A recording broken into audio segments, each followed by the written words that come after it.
বন্ধু, এটা তিতুমিরের বাংলাদেশ, হাজী শরীয়তুল্লাহর বাংলাদেশ, শাহ মখদুমের বাংলাদেশ। এই বাংলাদেশের দিকে চোখ রাঙাবেন না, হুমকি ধমকি দিবেন না। আমরা চাই আমরাও শান্তিতে থাকি, আমরা চাই আপনারাও শান্তিতে থাকুন। আমাদের শান্তি নিয়ে টান দিলে কারো শান্তিই থাকবে না। আমরা বিশ্ব সম্প্রদায়ের প্রতি আহ্বান জানাবো, এখন সেখানে যে মানবিক বিপর্যয় চলছে, আমরা এই ব্যাপারে আপনাদের বক্তব্য জানতে চাই, আপনাদের পদক্ষেপ দেখতে চাই। পার্শ্ববর্তী দেশ আমাদের প্রতিবেশী, প্রতিবেশীকে সম্মান করি। আমরা চাই আপনারা শান্তিতে থাকুন, আমরা চাই আপনাদের দেশের ভিতরে মানবিক পরিবেশ তৈরি হোক। আমরা চাই না ধর্মের ভিত্তিতে সেখানে বিভাজন এবং অশান্তি হোক। কিন্তু আমরা দেখতে পাচ্ছি সেখানে শুধু মুসলিম নামের পরিচয়ে মানুষকে নাজেহাল করা হচ্ছে, আর বাংলাদেশের দিকে লাল চোখ দেখানো হচ্ছে। বন্ধু, এটা তিতুমিরের বাংলাদেশ, হাজী শরীয়তুল্লাহর বাংলাদেশ, শাহ মখদুমের বাংলাদেশ। এই বাংলাদেশের দিকে চোখ রাঙাবেন না,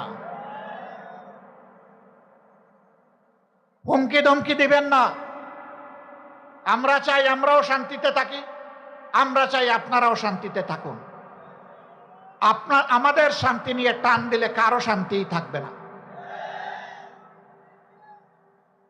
আমরা বিশ্ব সম্প্রদায়ের প্রতি আহ্বান জানাবো, এখন সেখানে যে মানবিক বিপর্যয় চলছে, আমরা এই ব্যাপারে আপনাদের বক্তব্য জানতে চাই, আপনাদের পদক্ষেপ দেখতে চাই। এই বিপর্যয় বন্ধ হোক। আমরা বাংলাদেশে কোনো সাম্প্রদায়িক অশান্তি সৃষ্টি করতে কাউকে দেব না। এই দেশ মুসলমান, হিন্দু, বৌদ্ধ, খ্রিস্টান সকলের। এদেশে যারাই জন্মগ্রহণ করবে তারা সমান মর্যাদার ভিত্তিতে নাগরিক অধিকার ভোগ করবে।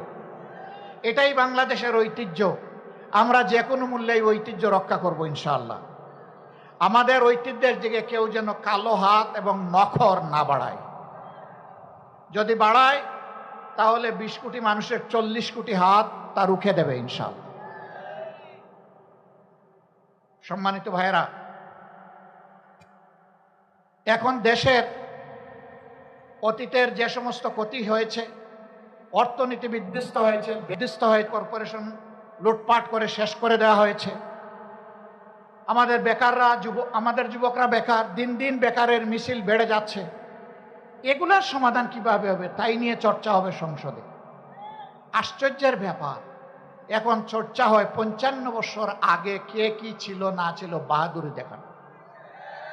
যার যে ভূমিকা ছিল আমরা তার জন্য স্যালিউট জানাই।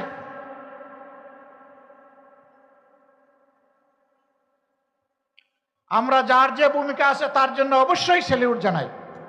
কিন্তু একটা জাতি যদি ভবিষ্যতের দিকে না তাকায়া চিংড়ি মাছের মতো শুধু পিছনের দিকে তাকায়, এই জাতি জীবনে এগিয়ে যেতে পারবে না। ইতিহাস আমরা চর্চা করব, কিন্তু ইতিহাস নিয়ে পড়ে থাকবো না। ইতিহাস চর্চা করব ইতিহাস থেকে শিক্ষা নেওয়ার জন্য। তো ইতিহাসের সাথে বেইমানি করলে একটা জাতিকে কতটা মূল্য দিতে হয় তা জানার জন্য।